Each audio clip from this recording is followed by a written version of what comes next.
চাটখইর আদমদিঘির বাইতুল হুদা জামে মসজিদ প্রাঙ্গণে আয়োজিত বগুড়া, নওগাঁ এবং আশেপাশের বিভিন্ন এলাকা থেকে দূর দূরান্ত থেকে এই মাহফিলে এসেছেন। আমি এই মাহফিলে গত কয়েক বছর ধারাবাহিকভাবে আসছি। গতানুগতিক মাহফিল আমি করি না।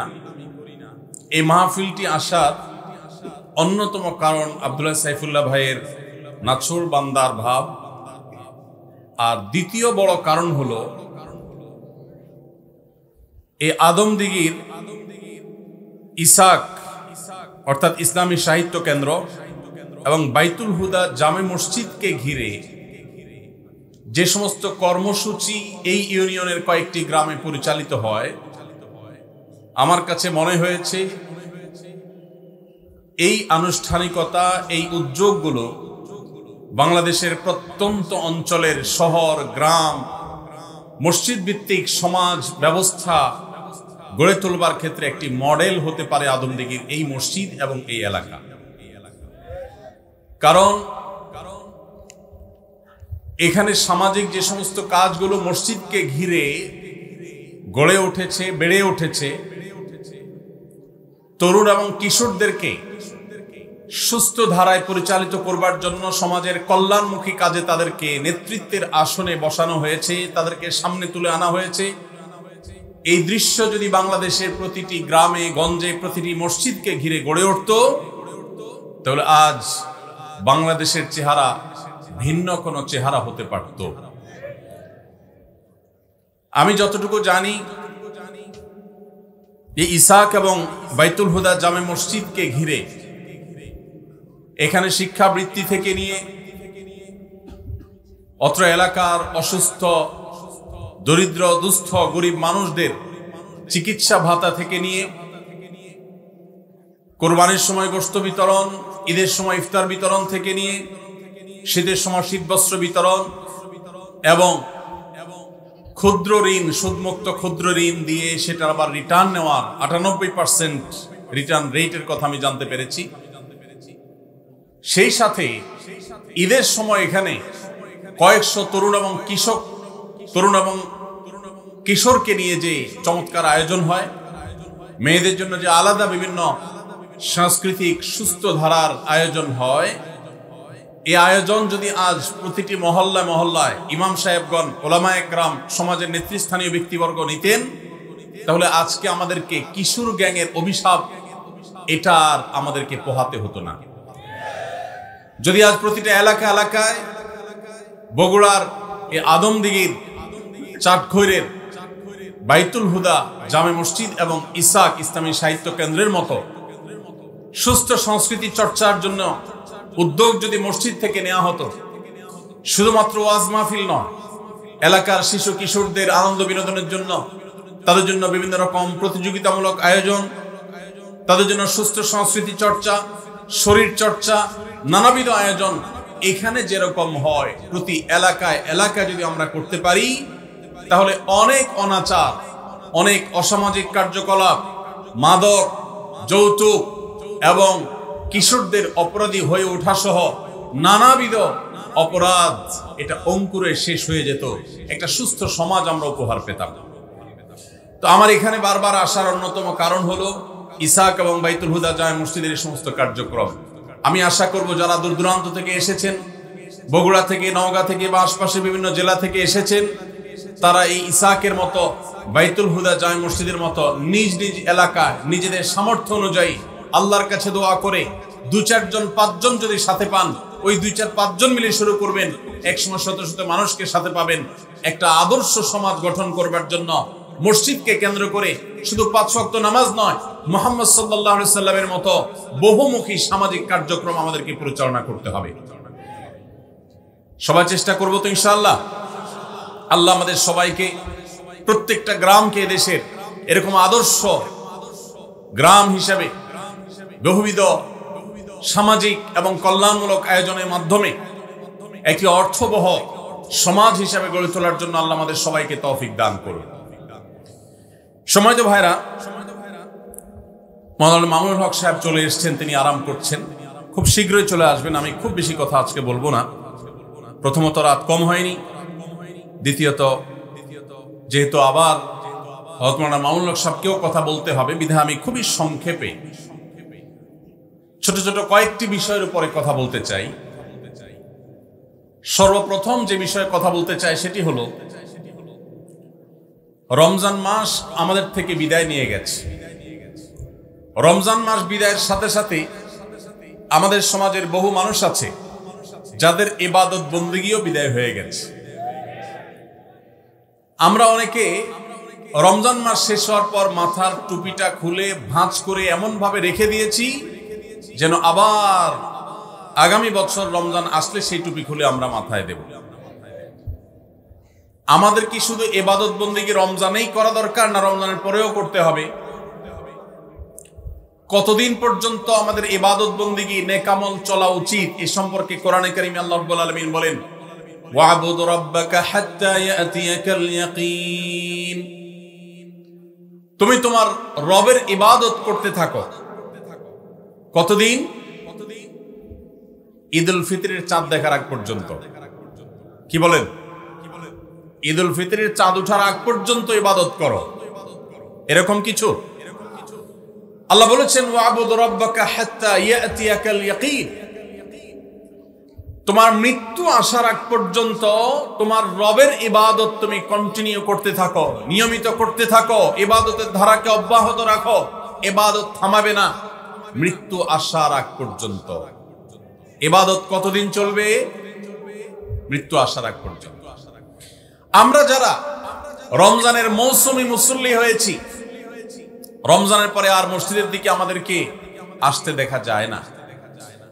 আমরা যারা রমজানে দান সাদেকা করেছি, রমজানের পরে আর আমাদের দান সাদেকা করতে দেখা যায় না। আমরা যারা রমজানে কোরআন তেলাওয়াত করেছি, তারাবির নামাজে কোরআন শ্রবণ করেছি, শুনেছি, রমজান চলে যাওয়ার পরে কোরআন আর ছুঁয়ে দেখা, স্পর্শ করার তৌফিক সুযোগ আমাদের যাদের হয় না, প্রিয় ভাইরা আমার, আমাদের জন্য অত্যন্ত ভয়াবহ একটা বার্তা আছে। সে বার্তা কি? আল্লাহ রাব্বুল আলামিন কোরআনে হাকিমে ইরশাদ করেছেন তিনি কার আমল ইবাদত কবুল করেন। আমরা যারা রমজানে প্রত্যেকে যার যার সাধ্য অনুযায়ী কম বেশি ভালো কাজ করার চেষ্টা করেছি, রমজানে রোজা রেখেছি, তারাবির নামাজ পড়েছি, কোরআন তেলাওয়াত করেছি, কোরআন তেলাওয়াত শুনেছি, দান সাদেকা করেছি, তাসবিহ তাহলিল করেছি, দোয়া করেছি, রোনাজারি করার চেষ্টা করেছি, যতটুকু তৌফিক হয়েছে ভালো কাজ করার চেষ্টা করেছি। রমজান মাসে যে সমস্ত ভালো কাজ, যে সমস্ত নেকামল আমরা করেছি, এর কোনটা আল্লাহর কাছে কবুল হয়েছে আর কোনটা হয়নি, এটা বোঝার বা এটার নিশ্চিতভাবে জানার কোনো উপায় বা সিস্টেম কি আছে? নাই। কিন্তু কোরআনে কারীমের একটি আয়াত থেকে আমরা ধারণা নিতে পারি কাদের আমল ইবাদত আল্লাহর কাছে কবুল হয়েছে। আল্লাহ রাব্বুল আলামিন ইরশাদ করেছেন, ইন্নামা ইয়াতাকাব্বালুল্লাহু মিনাল মুত্তাকিন। আল্লাহ রাব্বুল আলামিন মুত্তাকিদের, আল্লাহ ভীরুদের, যাদের মধ্যে আল্লাহ ভীরুতা অর্জন হয়েছে, যাদের মধ্যে আল্লাহর ভয়ের চেতনা জাগ্রত হয়েছে, সেই চেতনা থেকে যারা আল্লাহর আদেশ নিষেধ অনুযায়ী নিজেকে পরিচালিত করে, তাকওয়া চর্চা করে, মুত্তাকিদের কাতারে যারা নিজেদেরকে শামিল করতে পারে, আল্লাহ রাব্বুল আলামিন বলেছেন আল্লাহ তাআলা তাদেরটাই কবুল করেন। অতএব যদি রমজানের পরেও আপনার মসজিদের আনাগোনা, মসজিদের আসা যাওয়া বলবৎ থাকে, অব্যাহত থাকে, রমজানের পরেও যদি আপনার কোরআন খুলে তেলাওয়াত করার সুযোগ, সৌভাগ্য অর্জন হয়, রমজানের পরেও যদি আপনার মাঝে মধ্যে হলেও আল্লাহর কাছে দুহাত তুলে দোয়া করবার তৌফিক হয়, সুযোগ হয়, সামর্থ্য হয়, রমজানে অনেক বেশি দান সাদেকা করেছেন, রমজানের পরে এত বেশি পারেন না, অল্প হলেও দান সাদেকা করার চেষ্টা করেন, তাহলে আপনি আল্লাহর কাছে নিজেকে সেই সৌভাগ্যবান মানুষদের কাতারে শামিল বলে সুধারণা করতে পারেন যাদের রমজানের আমল ইবাদত আল্লাহ তাআলা কবুল করেছেন। আলহামদুলিল্লাহ। প্রিয় ভাইরা, আমাদের আমল ইবাদত কবুল হয়েছে কিনা এটা বুঝার সবচেয়ে বড় মাধ্যম হলো এটি, রমজানের পরেও যদি আমি রমজানের আমল ইবাদতের ধারাকে ধরে রাখতে পারি, অব্যাহত রাখতে পারি, সে আমলগুলো পরিমাণে, ভলিউমে সেরকম করতে না পারলেও অল্প অল্প করে হলেও যদি রমজানের পরে সেগুলোকে আমরা ধরে রাখতে পারি, এখনো মসজিদে যাওয়া আসা থাকে, কোরআনের সাথে সম্পর্ক থাকে, অন্যান্য নেকামলগুলো যদি অল্প অল্প করেও করতে পারি, তাহলে এর মানে হলো এটা আলামত আল্লাহ তাআলা আমার রমজানের ইবাদত কবুল করেছেন, আমাকে মুত্তাকিদের কাতারে শামিল করেছেন। রমজানের পরে এখন গুনাহ করতে গিয়ে বুকটা কাঁপে। আল্লাহ দেখেন, যে আল্লাহর ভয়ে রমজানে হারাম থেকে বেঁচে থাকার চেষ্টা করেছি, সে আল্লাহর ভয় এখনো বেঁচে থাকার চেষ্টা করি। হয়তো ততটা পারি না, কিন্তু চেষ্টাটা করি। এটুকু যদি করতে পারি, তাহলে এটা একটা আলামত, এটা একটা ইন্ডিকেটর যে আল্লাহ তাআলা আমাদের রমজানের আমল ইবাদত কবুল করেছেন। আল্লাহ আমাদের সবাইকে সেরকম সৌভাগ্যবান মানুষের কাতারে শামিল হওয়ার তৌফিক দান করুন। সম্মানিত ভাইরা, নবী করিম সাল্লাল্লাহু আলাইহি সাল্লাম বলেছেন, আহাব্বুল আমালি ইলাল্লাহি আদওয়ামুহা ওয়া ইন কাল। আল্লাহর কাছে সবচেয়ে প্রিয় আমল, আল্লাহর কাছে সবচেয়ে পছন্দনীয় কাজ, সবচেয়ে আল্লাহর ভালোবাসার কাজ বান্দার, সেই কাজ, যেই ভালো কাজ, যেই ইবাদত, যে আমল বান্দা নিয়মিত করে, পরিমাণে সেটা অল্প হলেও হোক, পরিমাণে অল্প কিন্তু করে নিয়মিত, আল্লাহর কাছে আমলটা বেশি প্রিয় সেই আমলের তুলনায় যে আমল একসাথে অনেক করা হয় কিন্তু পরে আর করার কোনো খবর নেই। কেউ রমজানে কোরআনে কারীম 2 খতম দিয়েছেন, মাশাআল্লাহ, কেউ 3 খতম দিয়েছেন, কিন্তু রমজানের পরে কোরআনে কারীম 3 খতম, 2 খতম, 1 খতম দেয়া তো দূরের কথা, পরবর্তী রমজান পর্যন্ত আর কোরআনটা ছুঁয়ে দেখা হয় না, খুলে পড়া হয় না, তেলাওয়াত করা হয় না, 1 পৃষ্ঠা পড়ার সুযোগ হয় না। তাহলে এই 3 খতম 2 খতমের চাইতে রমজানে কেউ যদি 1 খতম কোরআন দেন, অথবা তার চেয়ে কমও কোরআন তেলাওয়াত করেন, কিন্তু রমজানের পরে সেই কোরআন দিনে হয়তো 2-5 পারা পড়তে পারেন না, কিন্তু 1 পৃষ্ঠা হইলেও পড়েন, 2 পৃষ্ঠা হইলেও পড়েন, তার দৈনন্দিন রুটিনের মধ্যে কোরআন তেলাওয়াত থাকেই থাকে। আল্লাহর কাছে ওই 3 খতম দেওয়া কোরআন তেলাওয়াতকারীর চাইতে মাত্র 10 পারা কোরআন তেলাওয়াত করেছেন যিনি রমজানে, কিন্তু রমজানের পরেও সেটাকে ধরে রেখেছেন, পরিমাণে অল্প হলেও আল্লাহর কাছে এই দ্বিতীয় ব্যক্তি অনেক বেশি শ্রেয় এবং প্রিয়। প্রিয় ভাইরা আমার, রমজানে আপনি অনেক দান দক্ষিণা করলেন, রমজানের পরে আর খবর নাই, আল্লাহর কাছে এটার চাইতে বেশি প্রিয় রমজানে তৌফিক অনুযায়ী দান সাদাকা করেছেন, রমজানের পরেও আপনি দান সাদাকা অল্প অল্প হলেও ধরে রাখার চেষ্টা করেছেন। আল্লাহ আমাদের সবাইকে রমজানে যে সমস্ত নেকামলগুলো আমরা করতে পেরেছি, রমজান শেষ হওয়ার সাথে সাথে সেগুলো বন্ধ না করে বরং সেই আমলের ধারাবাহিকতাকে আল্লাহ আমাদেরকে ধরে রাখার তৌফিক দান। ভাইরা আমার, আমরা কি রমজান মাসকে পুজো করেছি নাকি আল্লাহর ইবাদত করেছি? ইবাদত কি আল্লাহকে করেছেন না রমজান মাসকে করেছেন? আল্লাহকে করেছেন। যদি রমজান মাসকে কেউ ইবাদত করে, রমজান মাসকে যদি কেউ পুজো করে, তাহলে তার এখন আর ইবাদত করার দরকার নাই, কারণ রমজান শেষ হয়ে গেছে। আর যদি কেউ ইবাদত করে আল্লাহকে, তাহলে যে আল্লাহ রমজানে ইবাদতের নির্দেশ দিয়েছেন, সে আল্লাহর নির্দেশ রমজানের পরেও ইবাদতের জন্য আছে না নাই? আল্লাহ বলেছেন, ওয়াবুদু রাব্বাকা হাত্তা ইয়াতিয়াকাল ইয়াকিন। তোমার রবের ইবাদত শুধু রমজানে নয়, রমজান ইবাদতের মৌসুম হিসাবে ইবাদত বেশি হতে পারে, কিন্তু রমজানের ইবাদতের ধারা মৃত্যু আসার আগ পর্যন্ত তোমাকে ধরে রাখতে হবে, তবেই আল্লাহর কাছে সাকসেস হওয়া যাবে, তবেই আল্লাহর কাছে সফল হওয়া যাবে, সার্থক হওয়া যাবে। আমাদের এই জীবন সাধনা, আমাদের তাকওয়ার সাধনা, আমাদের সিয়াম সাধনা, আমাদের রমজানের ইবাদত বন্দেগী আল্লাহর কাছে কবুল হবে। আল্লাহ আমাদের সবাইকে রমজানের আমলগুলোকে রমজানের পরেও পরিমাণে অল্প অল্প হলেও ধরে রাখার তৌফিক দান করুন। সবাই চেষ্টা করব তো ইনশাআল্লাহ।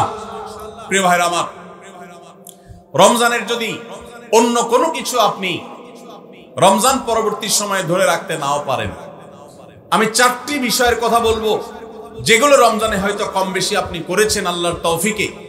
সেই 4টি আমলকে আপনি যদি রমজানের পরেও ধরে রাখতে পারেন, আমি আল্লাহর কাছে বিশ্বাস করি, আল্লাহর কাছে আমার সুধারণা যে আল্লাহ তাআলা আপনার রমজানকে সাকসেস করেছেন, আল্লাহ আপনার রমজানকে কবুল করেছেন, কারণ আপনাকে আল্লাহ আবারও ইবাদতের তৌফিক দিয়েছেন। আর সেই 4টি কাজের প্রথম কাজ হলো, আমরা অনেকেই আলহামদুলিল্লাহ সারা বছর নামাজ নিয়ে অবহেলা কম বেশি করলেও রমজান মাসের সম্মানে, তাকওয়ার মাস হিসাবে, কোরআন নাজিলের মাস হিসাবে, শ্রেষ্ঠ মাস হিসাবে, ইবাদতের মৌসুম হিসাবে রমজানে অনেকেই পুরুষরা 5 ওয়াক্ত নামাজ মসজিদে গিয়ে পড়ার চেষ্টাটা করেছে। মা বোনরা ওয়াক্ত হওয়ার পর দেরি না করে তারা নিজ নিজ অবস্থানে নামাজটা আদায় করার চেষ্টা করেছে। রমজানের পরে এই 5 ওয়াক্ত নামাজ যেটা রমজান মাসে আপনি সঠিকভাবে করেছেন, এই নামাজটা যদি আপনি ধরে রাখেন, 5 ওয়াক্ত নামাজ কি শুধু রমজানের ইবাদত না রমজানের পরেরও ইবাদত? কি বলেন? 5 ওয়াক্ত নামাজ কি শুধু রমজানের ইবাদত? রমজানের পরেরও ইবাদত, পালনীয়। অতএব 5 ওয়াক্ত নামাজ যদি আপনি রমজানের পরে ধরে রাখতে পারেন, আপনার জান জীবন যেতে পারে, অনেক লস হয়ে যেতে পারে, কিন্তু ওয়াক্ত চলে যাবে আর আপনি নামাজ পড়বেন না। ইমানদারের দ্বারা এটা কল্পনা করা যায় না। কোন মুসলমানের জন্য এটা কল্পনা করা যায় না যে তিনি নামাজের ওয়াক্ত চলে যাবেন আর অবলীলায় তিনি অন্য কোনো কাজে ব্যস্ত থাকবেন। অসম্ভব। এর সাথে ইমানের সাংঘর্ষিকতা এই লেভেলের যে ওমর ইবনুল খাত্তাব রাদিয়াল্লাহু আনহু বলেছেন, লা হাজ্জা ফিল ইসলাম লিমান তারাকাস সালাহ। যে ব্যক্তি ইচ্ছাকৃতভাবে নামাজ ছেড়ে দেয়, নামাজ ত্যাগ করে, অন্য কাজে মগ্ন থাকে, ওয়াক্ত চলে যায়, ইসলামে তার কোনো হিস্সা নাই, কোনো অংশ নাই, কোনো ভাগ নাই। সে নিজেকে মুসলিম দাবি করবার কোনো নৈতিক অধিকার নাই যে নামাজ ইচ্ছাকৃত পড়ে না, ত্যাগ করে। রমজান মাসের 5 ওয়াক্ত নামাজটা যদি আপনি সারা বছর ধরতে পারেন, এটাকে যদি আঁকড়ে ধরতে পারেন এবং ধরে রাখতে পারেন, তাহলে আপনি একটি আমলে সাকসেস। নাম্বার 2, রমজান মাসে আমরা অনেকেই আল্লাহর দেয়া তৌফিকে গুনাহ এবং পাপাচারের কাছ থেকে বেঁচে থাকার চেষ্টা করেছি। চোখের জিনা, কানের গুনাহ, হাত দ্বারা কৃত অপরাধ, নানাবিধ অপরাধ থেকে আমরা বেঁচে থাকার চেষ্টা করেছি। আল্লাহ তৌফিক দিয়েছেন। কেন? কারণ রমজান মাস তাকওয়ার মাস, গুনাহ ছাড়ার মাস, সেজন্য আমরা গুনাহ ছাড়ার চেষ্টা করেছি। এই যে রমজান মাসে আমরা পাপাচারের কাজ বর্জন করে থাকার চেষ্টা করেছি, রমজানের পরেও যদি এই চেষ্টাটাকে অব্যাহত রাখতে পারি, এটাকে যদি আমরা ধরে রাখতে পারি, ইনশাআল্লাহ আমার রমজান সাধনা সার্থক হয়েছে, আমার রমজান ইবাদত কবুল হয়েছে আল্লাহর কাছে। এটা বুঝার সবচেয়ে বড় আলামত হলো রমজানের পরেও আপনি আমল ইবাদতের পাশাপাশি গুনাহগুলো থেকে বেঁচে থাকার চেষ্টা করছেন। আপনি কোনো পাপের কাজ করতে যাচ্ছেন, মোবাইলে কোনো হারাম ভিডিও দেখতে যাচ্ছেন, হারাম কোনো বিষয় আপনি লিপ্ত হতে যাচ্ছেন, সাথে সাথে আপনার যদি আল্লাহর কথা স্মরণ হয় আর আপনি ওই হারাম থেকে নিজেকে বাঁচিয়ে রাখতে পারেন, তাহলে আপনার রমজান সাধনা সার্থক। আপনি আর কিছু না পারেন, রমজানের এই 2টি কাজ, প্রথমত 5 ওয়াক্ত নামাজ, দ্বিতীয়ত হলো যেই কোনো পাপাচার থেকে বেঁচে থাকা, এই 2টা যদি করতে পারেন তাহলে অনেকাংশেই আপনার রমজান সফল এবং সার্থক ইনশাআল্লাহ। প্রিয় ভাইরা আমার, আল্লাহ যেখানে বলেই দিয়েছেন ইন্নামা ইয়াতাকাব্বালুল্লাহু মিনাল মুত্তাকিন, আল্লাহ শুধু মুত্তাকিদেরটাই কবুল করেন।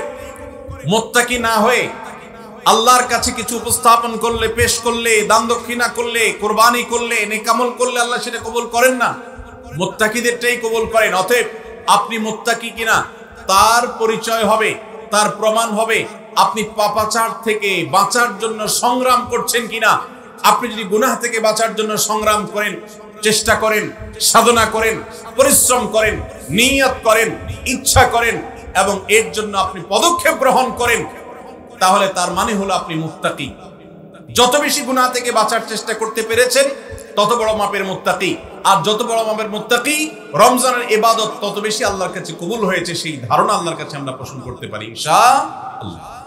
প্রিয় ভাইরা আমার, একজন সাহাবী নবী করিম সাল্লাল্লাহু আলাইহি সাল্লামকে জিজ্ঞাসা করেছেন, হে আল্লাহর রাসূল, কিভাবে আমি সবচেয়ে বড় ইবাদত গুজার হব, সবচেয়ে বড় আমলকারী কিভাবে হতে পারি?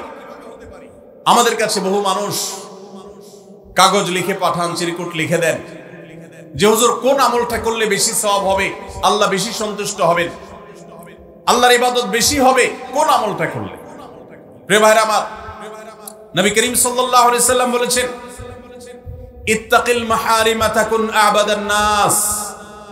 তুমি হারাম কাজ থেকে বেঁচে থাকো, অবৈধ কাজ থেকে নিজেকে বিরত রাখো, গুনাহের ধারে কাছেও যেও না, পাপাচারের পথ মারিও না। তুমি সবচেয়ে বড় ইবাদত গুজার হবে, সবচেয়ে বড় নেক আমল হতে পারবে। অনেক বেশি নফল রোজা রাখে, অনেক বেশি দোয়া দুরূদ পড়ে, অনেক বেশি কোরআন তেলাওয়াত করে, অনেক বেশি নফল দান সাদাকা করে, অনেক বেশি নফল কাজ করে, এই লোক আল্লাহর খাতা বড় ইবাদত গুজার নয়। আমাদের স্মৃতিতে ইবাদত গুজার বলতে ভেসে ওঠে সারাক্ষণ নামাজেরই ব্রত থাকা মানুষের কথা। আমাদের স্মৃতিতে ভেসে ওঠে ইবাদত গুজার মানে হলো ঘন ঘন নফল রোজা রাখা ব্যক্তির ছবি। আমাদের স্মৃতিতে ইবাদত গুজার বলতে ভেসে ওঠে যে ব্যক্তি অনেক বেশি নফল আমল, জিকির, আজকার ইত্যাদিতে মাশগুল থাকে। অথচ নবীজি বলছেন, ইত্তাকিল মাহারিমা তাকুন আবাদান নাস, তুমি হারাম কাজ থেকে বেঁচে থাকো, সবচেয়ে বড় ইবাদত গুজার হতে পারবে, সবচেয়ে বড় নেক আমল হতে পারবে যদি তুমি হারাম কাজ থেকে বেঁচে থাকতে পারো। ভাইরা আমার, আপনি যদি আপনার এই দুই ঠোঁট দিয়ে কোনো কটু কথা, অশ্লীল কথা, গালিগালাজ এটা আপনার মুখ দিয়ে যদি বের না হয়, রমজানের আগে হতো, রমজান মাসে আপনি তওবা করেছেন, রমজানের পরেও এই সংগ্রামে আপনি জিতে আছেন, টিকে আছেন, আপনার মুখ দিয়ে কোনো অন্যায় হয় না, তার মানে হলো আপনি মুত্তাকিদের কাতারে শামিল হতে পেরেছেন, আপনি গুনাহ থেকে বাঁচতে পেরেছেন। আপনার আমল দেখা যায় না, কিন্তু এই যে গুনাহ থেকে বাঁচার সংগ্রামে আপনি জিতে গেছেন, আপনি নিজেকে বাঁচিয়ে রাখতে পেরেছেন, এটাই হলো আপনার সফলতা, এটাই হলো আপনার সার্থকতা। আজকাল নফল রোজা, নফল নামাজ, নফল দোয়া দুরূদ, নফল জিকির আজকার, নফল দান সাদকা করা মুসলমানের সংখ্যা কম নয় সমাজে। যেই মুসলমানের অভাব সেটা হলো গুনাহমুক্ত জীবন গঠন করা মুসলমানের অভাব, মুত্তাকি মানুষের অভাব, গুনাহমুক্ত মানুষের অভাব। গুনাহমুক্ত মানুষ পাওয়া যায়। ভাইরা আমার, আমাদের চেষ্টা করতে হবে আমার হাত এবং মুখ দ্বারা কারোর অধিকার খর্ব হবে না, কারোর কষ্ট হবে না। মুসলমান তো বটে, অমুসলমানকেও কোনো কষ্ট আমি দেব না, কারোর অধিকার নষ্ট হবে না, সম্পদে কারোর হক আমি নষ্ট করব না। আমি ওয়াজ মাহফিল শুনলাম, দিন কি দিন শুনলাম, ঘন্টাকে ঘন্টা শুনলাম, শুনতে শুনতে আমি কেঁদে দিলাম।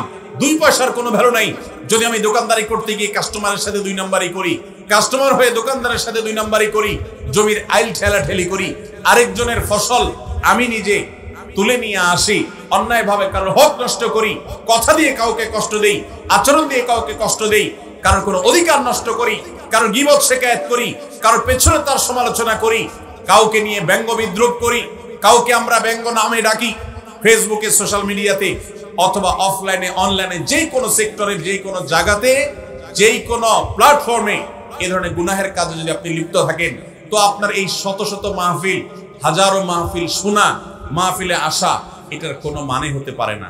আল্লাহ আমাদের সবাইকে রমজান মাসে গুনাহ থেকে বাঁচার যে চেষ্টাটুকু আমরা করতাম, রমজানের পরেও সেটাকে আমাদের ধরে রাখার তৌফিক দান করুন। রমজানের পরে গুনাহ থেকে বাঁচার চেষ্টা করব তো ইনশাআল্লাহ। অনেক ভাইরা আছেন অনেক হারাম কাজ করেন নাই, কেন? রমজান মাস, কিন্তু এখন আবার সেটা শুরু করে দিয়েছে। এর মানে হলো আপনার রমজানের ইবাদত কবুল হওয়ার সম্ভাবনা ক্ষীণ, নিশ্চিত তো বলা যাবে না, তবে প্রবল সুধারণা করা যায়, সম্ভাবনা অনেক প্রবল যদি আপনার সেই রমজানের আমলগুলোকে আপনি এখন ধরে রাখতে পারেন। অন্য সব না পারেন, অন্তত আমি 4টা আমলের কথা বলেছি, 5 ওয়াক্ত নামাজ আর সকল প্রকার গুনাহ এটা থেকে বিরত থাকা, আর 3 নম্বর হলো কোরআনে কারীমের তিলাওয়াত। অনেকে আমরা আলহামদুলিল্লাহ কোরআন তেলাওয়াত করেছি রমজানে, কারণ রমজান মাস কোরআন নাজিলের মাস। আমাদের সালাফ পূর্বসূরীরা রমজান মাসে কোরআন হাত থেকে রাখতেন না। আমরা অনেকেই নিজে কোরআন খতম দিয়েছি, যারা খতম দিতে পারেন না, একটু হলো তেলাওয়াত করেছেন, তারাবিতে হাফেজ সাহেবের কাছ থেকে তেলাওয়াত শুনেছেন, কোনো না কোনো ভাবে কোরআনের সান্নিধ্যে এসেছেন। দুর্ভাগ্যজনক বাস্তবতা, রমজান চলে যাওয়ার সাথে সাথে আমাদের কোরআনের সাথে সম্পর্ক শেষ হয়ে গেছে, ঠিক না বেঠিক? বহু মানুষ আছে কোরআন স্পর্শ করে না, দিনের ভিতরে 2-4 ঘন্টা, 5 ঘন্টা, 6 ঘন্টা সময় পর্যন্ত অনেকে সোশ্যাল মিডিয়াতে ডুবে থাকেন, মোবাইলে ডুবে থাকেন। সারাদিন কোরআনকে স্পর্শ করার জন্য 5টা মিনিট সময় বের হয় না, ঘন্টাকে ঘন্টা কোরআনের পরিবর্তে মোবাইল ফোনকে স্পর্শ করার সময় আমাদের হয়। মনে রাখবেন, আপনার রমজানের আমল ইবাদত সার্থক হবে, সফল হবে, কবুল হওয়ার সম্ভাবনা জোরালো হবে যদি রমজানে যে কোরআন আপনি প্রতিদিন 2-4 পারা তেলাওয়াত করেছেন, এখন 2-4 পারা না পারেন, 2-4 পৃষ্ঠা হলেও পড়েন, কিন্তু আপনার দিনের একটা সময় অবশ্যই বরাদ্দ থাকা উচিত কোরআনের জন্য।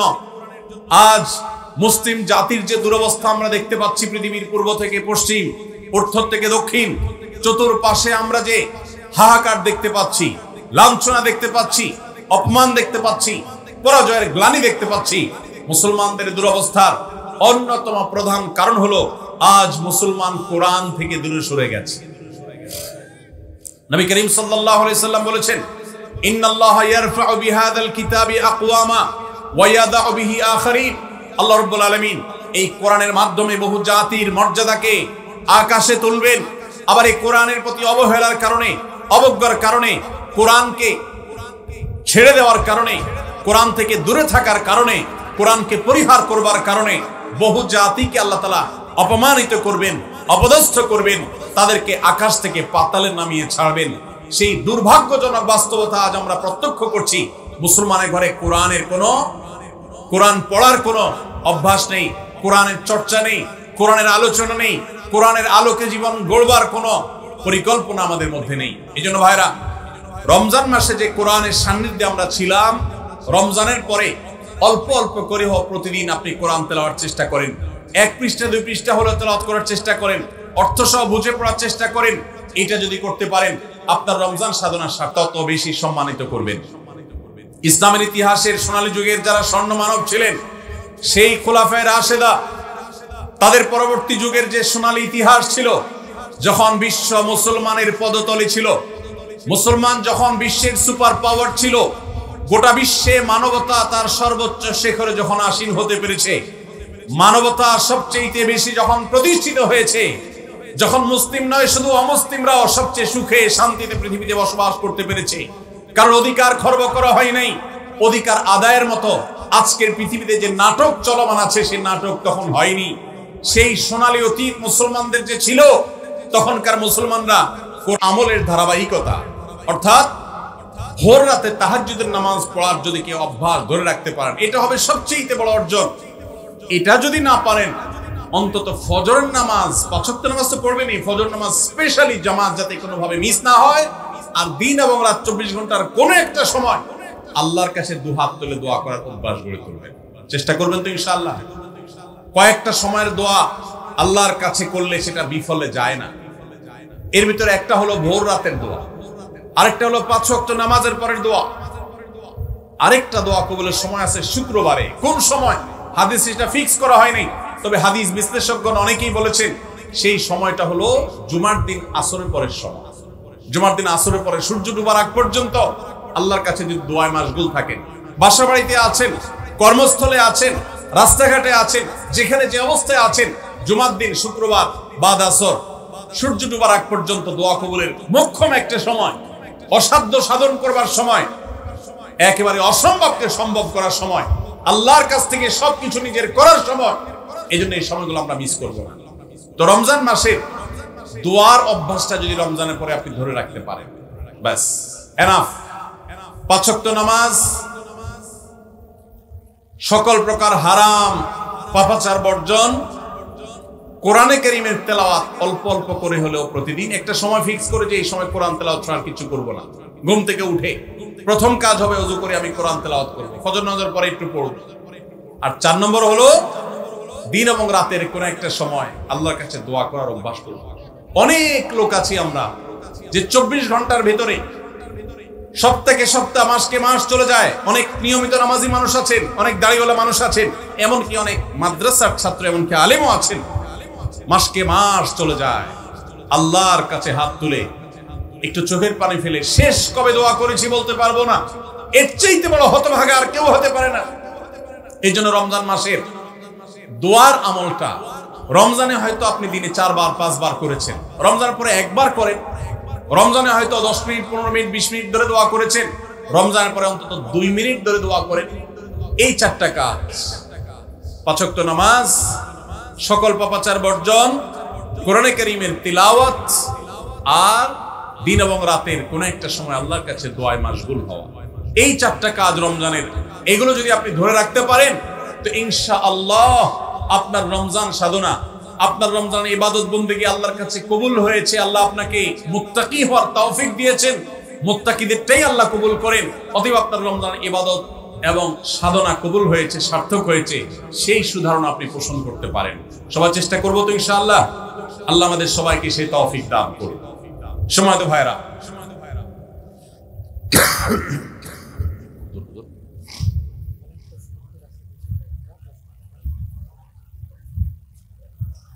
জি ভাই, রমজান মাসের আমল এবং ইবাদত, আবার রমজান আসবে, সেজন্য তোলা না রেখে এখনো অর্থাৎ রমজান পরবর্তী সময় আমরা করার চেষ্টা করব ইনশাআল্লাহ। এটাই হলো পুরো আলোচনার সামারি। সবাই চেষ্টা করব তো ইনশাআল্লাহ। আল্লাহ আমাদের সবাইকে তৌফিক দান করুন। ভাইরা আমার, প্রশ্ন আছে আমার কাছে বেশ কিছু। তো এই প্রশ্নগুলোর উত্তর দেওয়ার আগে আরো ছোট্ট একটি বিষয়, বরং একাধিক বিষয় আমি একটু কথা বলতে চাই। আপনারা অনেকেই জানেন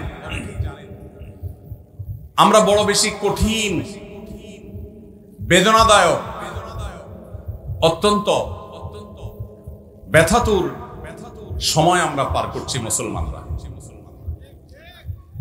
একদিকে মানব ইতিহাসের সবচেয়ে বর্বরচিত হত্যাযজ্ঞ, গণহত্যা চলছে দিন দুপুরে বিশ্বের শত শত কোটি মানুষের সামনে ফিলিস্তিনের গাজায়। আজ সেখানে মানবতা এমন ভাবে ভুলুণ্ঠিত হচ্ছে, ঝড় তুফানে আমরা গাছের পাতা উড়ে যেতে দেখি, সেখানে বোমার আঘাতে মানুষের দেহ আকাশে উড়ে যেতে আমরা দেখেছি। প্রিয় ভাইরা, আজকের বিশ্বকে বলা হয় সভ্য পৃথিবী, আজকের পৃথিবীকে বলা হয় নাকি মানবিক পৃথিবী। আজকের পৃথিবীর সভ্যতা এবং মানবিকতার ধ্বজাধারে ধারণকারী যারা, তাদের মুখোশ, তাদের আসল রূপ, তাদের আসল চেহারা, চরিত্র আজ দিনের আলোর মতো পরিষ্কার হয়ে গেছে। গাজায় প্রতিনিয়ত শিশু হত্যা চলছে, ফিলিস্তিনের ভিডিওগুলো দেখবার মতো অবস্থা নাই। একটু আগে একটা ভিডিও দেখছিলাম, আল্লাহ তাআলা আমাকেও একটা বাচ্চা দিয়েছেন 8-10 বছরের। 8-10 বছরের একটা ছেলে 5-6 বছরের একটা ছেলেকে, ছোট ভাইকে বড় ভাই সান্ত্বনা দিচ্ছে, মাথার উপরে হাত বুলাচ্ছে। ছোট ভাই বড় ভাইয়ের কোলে মাথাটা রেখে চোখের পানি ফেলছে, অঝরে কাঁদছে, কারণ তাদের বাবা মাকে শহীদ করে দেওয়া হয়েছে। বড় ভাইটা ছোট ভাইয়ের মাথার উপর হাত বুলাচ্ছে আর তাকে সান্ত্বনা দেওয়ার চেষ্টা করছে, ব্যর্থ চেষ্টা। শত সহস্র শিশু আজ এতিম হয়েছে, শত সহস্র মা বাবার বুক আজ খালি হচ্ছে। যারা নারী অধিকার নিয়ে পান থেকে চুন খসলেই চিৎকার চেঁচামেচি করে, সেই মানুষগুলো আজ পাথর হয়ে গেছে। তাদের চোখের সামনে শত সহস্র মা বোনকে আজ খুন করা হচ্ছে। প্রেগনেন্ট মহিলাদেরকে রেখে সেই হসপিটাল বম্পিং করে উড়িয়ে দেওয়া হচ্ছে।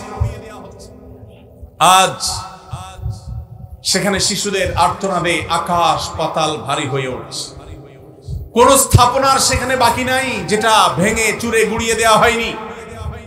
উপর থেকে ড্রোন শট নেওয়ার ছবি দেখলে ভাবতে কষ্ট হয়, বিশ্বাস করতে কষ্ট হয়। একটা শহর, একটা জনপদকে এইভাবে মাটির সাথে মিশিয়ে দেওয়া যায়। সবচেয়ে অবাক করা বিষয় হলো, এই হায়েনারা, এই অভিশপ্ত ইহুদিরা, এদের সবচেয়ে বেশি সমর্থন প্রকাশ্য দিবালোকে যারা করে, তারাই আমাদেরকে সবচেয়ে বেশি সকাল বিকাল মানবতার সবক শোনাইতে আসে। প্রিয় ভাইরা আমার, আজ পৃথিবীর তথাকথিত সভ্য, তথাকথিত উন্নত দেশগুলো প্রকাশ্য দিবালোকে এই অভিশপ্ত দেশকে তারা সমর্থন করছে, যারা মুসলমানদেরকে তাদের ভূখণ্ডে যুগ যুগ ধরে আজ খুন করে আসছে, তাদের রক্ত নিয়ে হোলি খেলায় মেতে উঠেছে। আজ সেখানে মানবতার চিৎকারে, আর্তচিৎকারে আকাশ পাতাল ভারী হয়ে উঠছে। আজ থেকে 100-200 বছর পর যখন গাজা বা ফিলিস্তিনের ইতিহাস লেখা হবে, যখন এই অভিশপ্ত হায়েনাদের এই নির্মমতার চিত্র ইতিহাসের পাতায় তুলে ধরা হবে, তখন আপনি আমিও কাঠগড়ার আসামি থাকবো। কারণ তখনকার মানুষেরা, তখনকার জেনারেশনেরা আলোচনা করবে, তখন পৃথিবীতে যে শত শত কোটি মানুষ বসবাস করেছিল, সে মানুষগুলো কিভাবে এতগুলো মানুষের সামনে পৃথিবীর ছোট্ট একটা ভূখণ্ডের মধ্যে এইভাবে মানুষকে হত্যাযজ্ঞ চালানো হয়েছে, নির্মমতা করা হয়েছে, শিশুদের সামনে বাবা মাকে খুন করা হয়েছে, বাবা মার সামনে শিশুদেরকে টুকরা টুকরো করা হয়েছে। কিভাবে এই নির্মমতা চালানো হয়েছে, বিশ্বের শত শত কোটি মানুষ তারা তখন কি করেছে, আগামী 100-200 বছর পরে যখন ফিলিস্তিন এবং গাজার ইতিহাস লেখা হবে, আসামির কাঠগড়ায় আমরা সবাইকে দাঁড়াতে হবে। আল্লাহর কাছে আমরা ক্ষমা চাই। হে আল্লাহ, আপনি আমাদের অক্ষমতাকে মাফ করে দিন, আমাদেরকে আপনি সক্ষমতা দান করুন। মুসলমান দেশগুলোর যারা তথাকথিত নেতা হিসেবে দায়িত্ব পালন করছে, আল্লাহ আপনি তাদের ঈমানী চেতনা বৃদ্ধি করে দিন, তাদেরকে মুসলমান হওয়ার তৌফিক দান করুন, তাদেরকে মানুষ হওয়ার তৌফিক দান করুন। ভাইরা আমার, ফিলিস্তিন ইস্যুতে আমার 3টি কারণে অনেক বেশি অনুতাপ হয়, আফসোস হয়, আক্ষেপ হয়। প্রথমত, সারা বিশ্বের মুসলমান দেশগুলো তো বটেই, অনেক অমুসলিম দেশেও হাজার হাজার লক্ষ লক্ষ মানুষ নির্যাতিত ফিলিস্তিনিদের সমর্থনে তারা রাস্তা বের হয়েছে, প্রতিবাদ করেছে, তাদের কষ্ট লাগার কথা তারা প্রকাশ করেছে। পৃথিবীর দ্বিতীয় বৃহত্তর মুসলিম দেশ বাংলাদেশ, এদেশের মানুষের মধ্যে ধর্মীয় আবেগ অনেক বেশি। আমরা অন্যের কষ্ট এভাবে দেখতে পারি না। এত সত্ত্বেও এই দেশে আজও পর্যন্ত ফিলিস্তিনিদের প্রতি সহমর্মিতা প্রকাশ করে একটি উল্লেখযোগ্য লক্ষ লক্ষ মানুষের কোন গণজমায়েত এই দেশের মাটিতে এখনো পর্যন্ত হয় নাই। আমার লজ্জা হয়, কষ্ট হয় যখন দেখি ফিলিস্তিন ইস্যুতে প্রত্যেক দল আলাদা আলাদা ব্যানার নিয়ে 2-4-10 হাজার মানুষ নিয়ে তারা প্রতিবাদ করে। এটা কি ফিলিস্তিনিদের সমর্থন নাকি নিজের দলীয় প্রচারণা? একমাত্র আল্লাহ তাআলা ভালো জানেন। আমরা ফিলিস্তিন ইস্যুতে সকল দল মত চিন্তা দর্শনের ঊর্ধ্বে উঠে মানবিকতার জায়গা থেকে সবাই এক কাতারে দাঁড়িয়ে একটি বারের জন্য বিশ্বকে আমরা জানিয়ে দিতে পারি, বাংলাদেশের মানুষজন আমরা ফিলিস্তিনি মাজলুম মানুষদের সাথে আছি। আল্লাহ আমাদের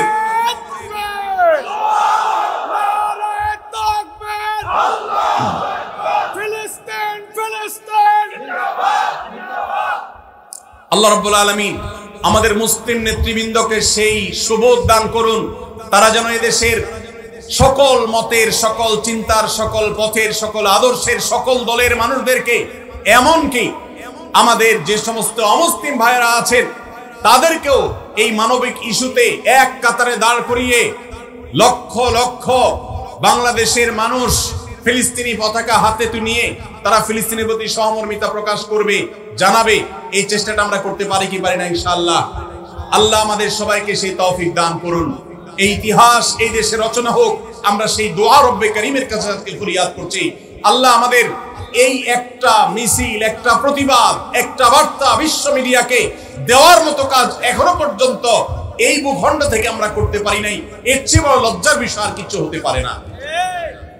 অমুসলিম দেশগুলো, জাপানের মতো দেশে হাজার হাজার মানুষের বিশাল বড় গণজমায়েত হয়, সেখানে এই অভিশপ্তদের এমবাসি ঘেরাও করার মতো ঘটনা ওই সব দেশে ঘটে।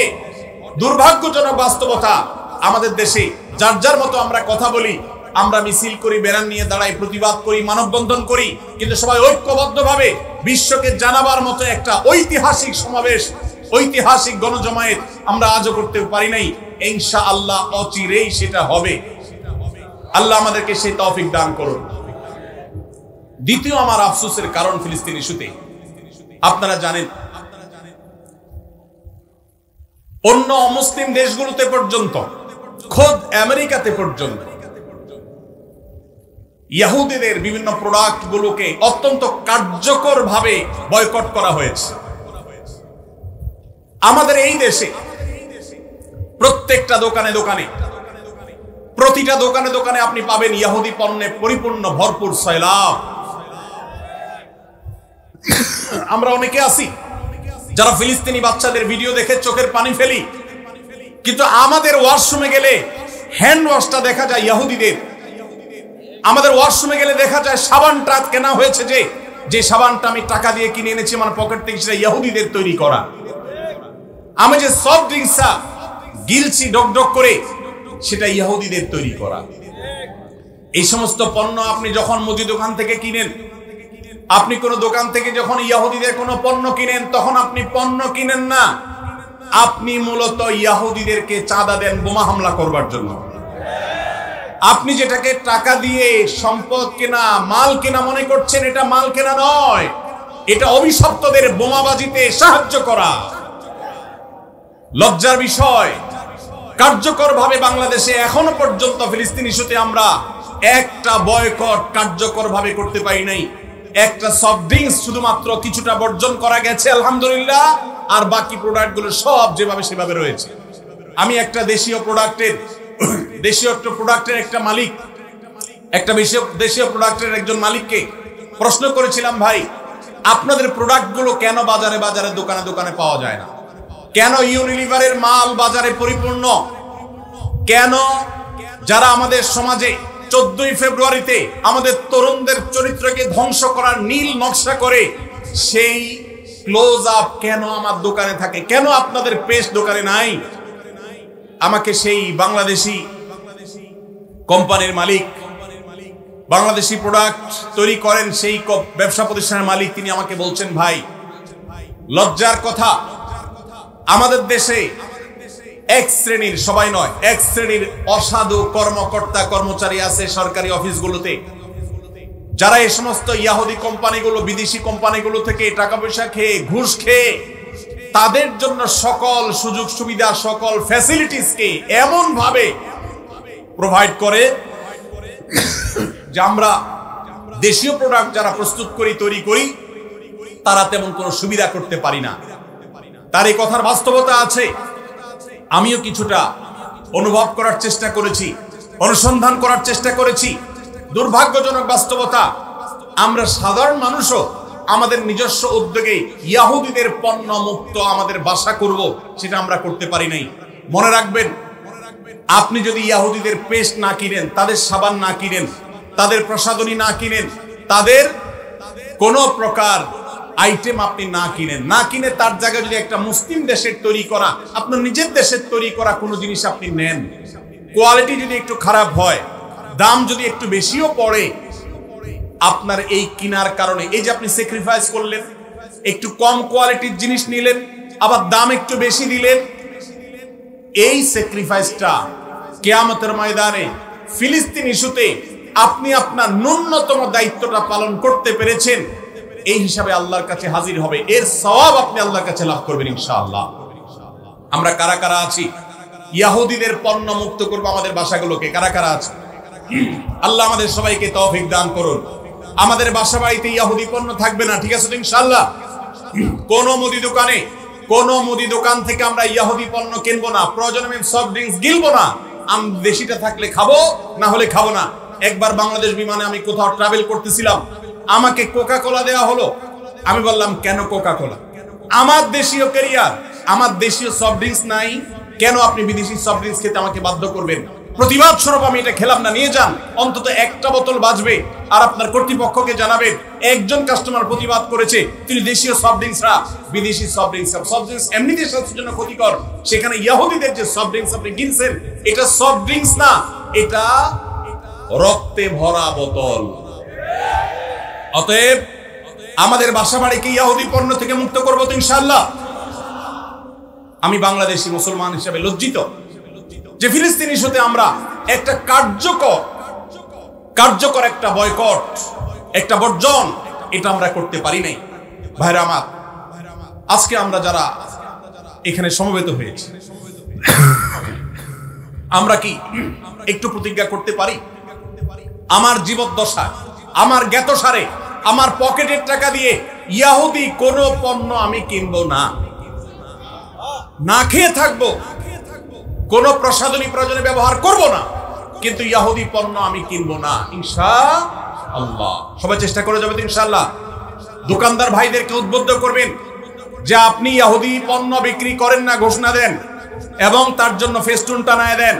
আমরা প্রচার করব আপনার দোকানের যে অমুক দোকানদার ভাই তিনি ইয়াহুদি পণ্য বিক্রি করেন না, তিনি ইসলামী চেতনা মাজলুমদের পক্ষে অবলম্বন করে তিনি তার এই স্যাক্রিফাইস করেছেন, তার দোকানের বিক্রি বাড়াবার জন্য আমরা প্রচারণা করব ইনশাআল্লাহ।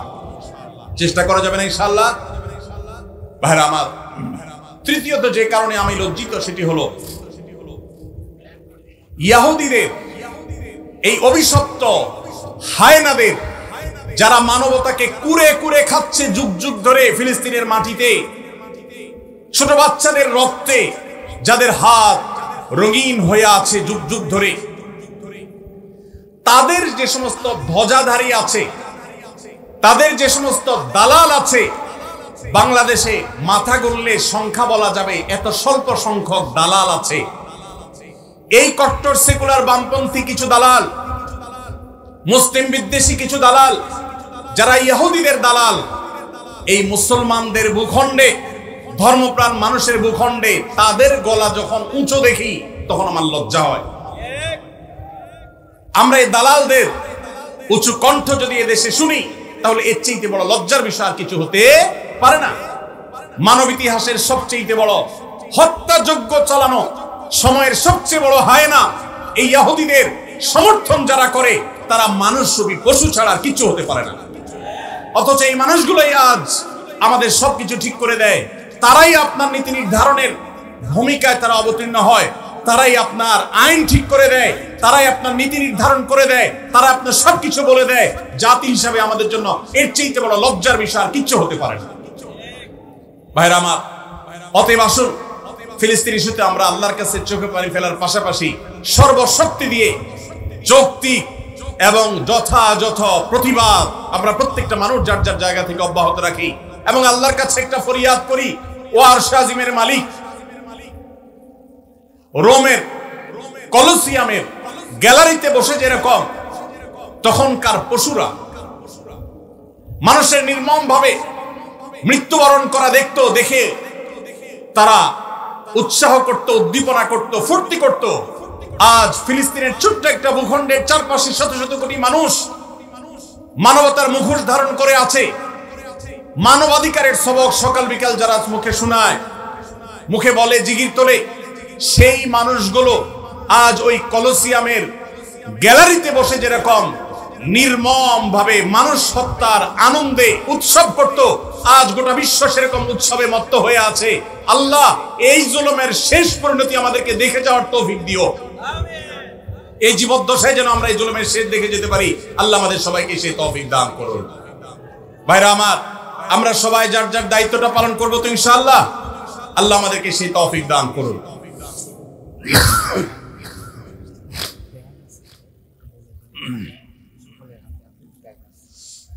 ভাইরা আমার, করে ভলান্টিয়াররা আস্তে আস্তে সামনে এগিয়ে যান। ডান বাম থেকে আপনারা হাতগুলো বাড়িয়ে দেন এবং সাধ্য অনুযায়ী সবাই শরীর থাকার চেষ্টা করেন। সবাই, যাদের পকেটে টাকা আছে, যতটুকু আছে, আপনি যতটুকু তৌফিক পাচ্ছেন ততটুকু আপনি শরীক হন, কিন্তু শরীক হওয়া ছাড়া থাকবেন না। দান করার এরকম ভালো কাজ সবসময় পাওয়া যায় না। এত চমৎকার আয়োজন, এত সব মানবিক এবং সামাজিক উদ্যোগ, এত সব দাওয়ামূলক কার্যক্রম, এত চমৎকার সব সামাজিক নানামুখী কল্যাণমূলক উদ্যোগ অন্য 10টা সমাজে অহরহ দেখা যায় না। অতএব আমরা সবাই যার যার সাধ্য অনুযায়ী দাঁড়িয়ে যাই, সবাই যার যার সাধ্য অনুযায়ী আমরা অর্থ করি, আমরা দিতে থাকি এবং ব্যাগ নিয়ে বাকি ভাইরা সামনে এগোতে থাকি। আজীবন দাতা সদস্য ফরম আছে ইসাক এবং বাইতুল হুদা জামে মসজিদের তরফ থেকে। এটা যারা সদস্য হতে চান তারা নিয়ে যেতে পারেন। নিয়ে দেখলেন নিয়ম কানুন লেখা আছে, আপনার পছন্দ হলে আপনি ভলান্টিয়ারদের কাছ থেকে চেয়ে নেন, সদস্য ফরমটা চেয়ে নেন যারা ডানে বামে আছেন। এটা নিয়ে এটাকে পূরণ করবেন ইনশাআল্লাহ। জাযাকুমুল্লাহ খাইর।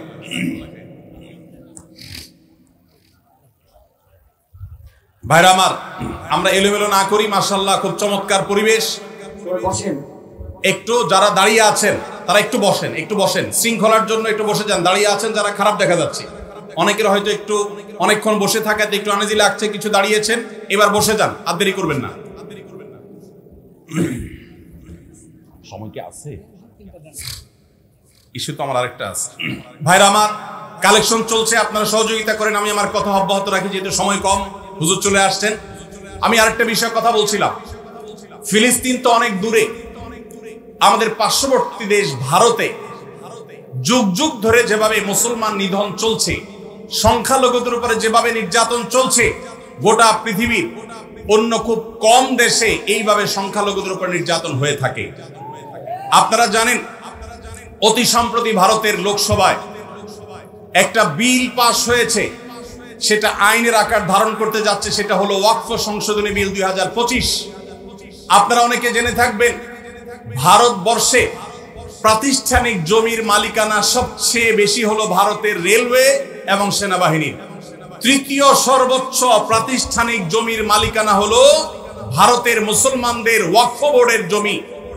8.7 লক্ষ সম্পদের মালিক হলো মুসলমানদের ওয়াকফ বোর্ড। ইসলামের অন্যতম একটা সৌন্দর্য হলো মসজিদ, মাদ্রাসা, ইয়েতিমখানা, কল্যাণমূলক কাজ, এগুলো পরিচালনা করবার জন্য ওয়াকফের ব্যবস্থা রাখা হয়েছে ইসলামে। কেউ তার জমি জীবদ্দশায় ওয়াকফ করে গেলে কিয়ামত পর্যন্ত সেই জমি যে উদ্দেশ্যে ওয়াকফ করে যাওয়া হয়েছে সে উদ্দেশ্যে ব্যয় করতে হবে। ওয়াকফের জমি কেউ বিক্রি করতে পারে না, এক্সচেঞ্জ করতে পারে না, দখল করতে পারে না। যে উদ্দেশ্যে ওয়াকফ করা হয়েছে এটার পরিপন্থী কোনো কাজ করা যায় না। ওয়াকফের এই চমৎকার উদাহরণের কারণে পৃথিবীতে কল্যাণমূলক কাজ আজীবন বেঁচে থাকবে। সেই সাস্টেইনেবল ওয়াকফের মাধ্যমে সাস্টেইনেবল ডেভেলপমেন্টের ব্যবস্থা ইসলাম রেখেছে। ভারতবর্ষে মুসলমানদের শত শত বছর চলে আসা 8.7 লক্ষ সম্পদ, যেটা টোটাল ভারতবর্ষে যত প্রাতিষ্ঠানিক সম্পদ আছে এর মধ্যে তৃতীয় সর্বোচ্চ। সেই সম্পদ আজ ভারতের হিন্দুত্ববাদীরা গ্রাস করবার জন্য নতুন করে সংসদে বিল তারা পাশ করেছে। আপনারা জানেন, এই বিলে সুস্পষ্টভাবে বলা হয়েছে যে মুসলমানদের ওয়াকফ বোর্ড, যেটা নিতান্ত ইসলামিক একটা বিষয়, এটা এতদিন পর্যন্ত মুসলমানরাই পরিচালনা করে আসতো। এখন রাজ্য এবং কেন্দ্রীয় ওয়াকফ বোর্ডে দুজন অন্য ধর্মাবলম্বী অমুসলমান হিন্দু তাদেরকে বাধ্যতামূলকভাবে ওয়াকফ বোর্ডে অন্তর্ভুক্ত করার জন্য আইন করা হয়েছে। তার মানে মুসলমানদের মসজিদ পরিচালনার জন্য মুসলমানদেরকে ঢুকাইতে হবে কমিটিতে। এরকম ন্যাক্কারজনক, এরকম জঘন্য বিল আজকে তারা লোকসভায় পাশ করেছে। আমরা বাংলাদেশের এই প্রান্ত থেকে এই জঘন্য মুসলমানদের স্বাধীনতা হরণকারী, মুসলমানদের অধিকার খর্বকারী এই কালো আইন যেটা হতে যাচ্ছে সেটার বিরুদ্ধে আমরা তীব্র নিন্দা এবং প্রতিবাদ জানাচ্ছি। ভাইরা আমার, আমাদের দেশে পান থেকে চুন খসলেই যারা সংখ্যালঘু অধিকার বলে চিৎকার চেঁচামেচি করে আর নিন্দা জ্ঞাপন করে, তারা যুগ যুগ ধরে যে মুসলমান নিধন করে আসছে, সেখানে সামান্য একটু গোশত পাওয়া যাওয়ার কাল্পনিক অভিযোগের ভিত্তিতে দিন দুপুরে মানুষকে পিটিয়ে মেরে ফেলা হয়। হোলির রং গায়ে মাখতে না চাওয়ার কারণে দিন দুপুরে পিটিয়ে মানুষকে মেরে ফেলা হয়। তাদের উৎসবের নাম দিয়ে মুসলমানদের মসজিদগুলোকে ভাঙা হয় বুলডোজার দিয়ে। যেখানে 1000 বছরের পুরাতন বাবরি মসজিদ ভেঙে সেখানে রাম মন্দির নির্মাণ করা হয়।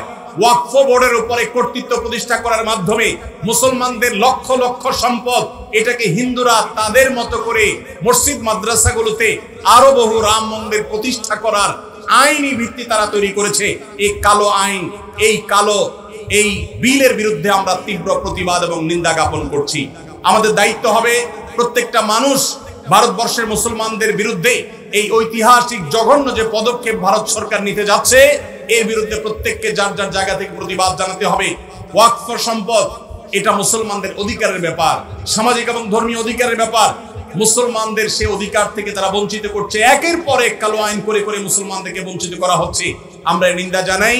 সেই সাথে ভারতের একটা আইন আছে, 12 বা 13 বছর যদি কেউ কোনো জমি নির্বাধায় দখল রাখতে পারে সে সেটা মালিকানা দাবি করতে পারে। ওয়াকফের জমিগুলো এখন কেউ যদি এভাবে দখল করে রাখতে পারে আর সংশ্লিষ্ট ওয়াকফ বোর্ড যদি কোনো আপত্তি না জানায় তাহলে সেটার সে মালিকানা দাবি করতে পারে। এবং সেই মালিকানার দাবি নিষ্পত্তি করার নতুন করে বিল পাস করা হয়েছে যে কালেক্টরেটের চেয়ে সিনিয়র লেভেলের কোন অফিসার সেটা নিষ্পত্তি করতে পারবে। অর্থাৎ মুসলমানদের মসজিদের বিষয়ে এই জমি যদি কোনো হিন্দু দখল করে তাহলে সেটা যেন সে দখল নিতে পারে, তার জন্য 1000টা দুয়ার খোলা হয়েছে। এটা ভারতবর্ষের ইতিহাসে মুসলমানদের বিরুদ্ধে তৈরি হওয়া সবচেয়ে কালো আইনগুলোর একটা, যেটা মুসলমানদের অধিকার খর্ব করছে, সংখ্যালঘুদের অধিকার খর্ব করছে। আমরা তীব্র নিন্দা জানাচ্ছি। আল্লাহ রাব্বুল আলামিন ভারতবর্ষের মুসলমানদের অধিকার যেন তারা ফিরে পায় সেই তৌফিক আল্লাহ তাদের সবাইকে দান করুন। আমিন।